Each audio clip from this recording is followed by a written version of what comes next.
President Biden has spoken with European leaders looking to revive a nuclear deal with Iran. The U.S. is considering a response to Tehran's position on the latest proposal and wants to calm fears in Israel about a possible deal. That, according to Axios. Annmarie Hordern, our Bloomberg Washington correspondent, joins us now right here on set in New York this morning. Walk us through the details of the deal.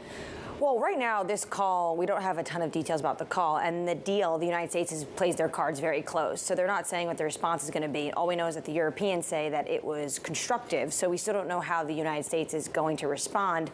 Potentially, this call was to quell some of those concerns with Middle East allies like Israel, who are starting to panic a little bit that maybe a deal will be close. But I don't think we could say a deal is close just yet, because the Iranians were supposed to maybe sign off on this text, and it sounded like they gave responses. So it does seem like there's still a lot of negotiating to go down the line. Well, and there's been a lot of negotiating that's happened already. They've been trying to reach a new deal for some time now, and yet it seems that the continual things standing in the way are the same things that always have, long-standing hurdles that are still there. And Goldman Sachs says maybe just the state of negotiation in itself is mutually beneficial for both sides. The biggest issues are going to be what the Iranians want is the U.S. to put this ironclad, that if a new administration comes in, if it's Republican, they cannot withdraw.